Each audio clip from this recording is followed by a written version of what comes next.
Kaya guys, good morning. Nandito ako ngayon sa RNJ Gardens, no? Home of Butterflies, located at Kalumpit, Bulacan. So, guys, tingnan natin kung ano yung nasa loob.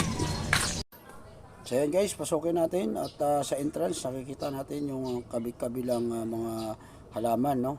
Yung mga puno, ang niyog, at yan halaman, no, na nagsisilbing lilim. So pag ganito ang place, ibig sabihin hindi mainit, medyo may kalamigan ang klima. Yan, ito na guys, pumasok tayo sa gate. Yan, nakita natin yung unang bahay, kasi ito Villa 1, no, ng RNJ Gardens. Tapos yung kanilang store, ayan, tapos yung parking banda ron. At yan, makikita nyo naman ang mga puno, no, tsaka mga halaman. So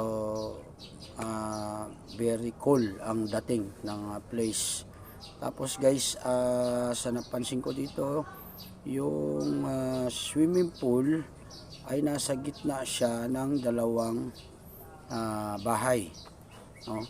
Meaning to say, itong Villa 1 ay composed of dalawang houses tsaka isang pool nasa gitna.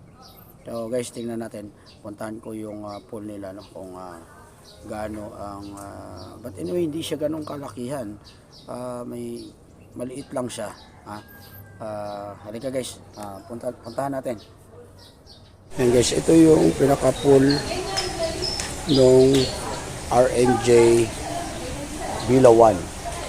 Ito yung kanyang isang bahay. Ito kanyang pool andito. Yan. Tapos meron pa itong bahay sa kabila. Bali, dalawa siya. No, so kung gusto nyo, i-search nyo ito sa Facebook nila, RNJ Gardens. Yan. Yan ang pool. Tapos meron siyang pang-KD.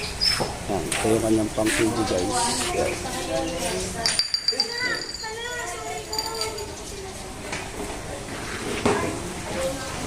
Oh, diba? Maayos, maganda.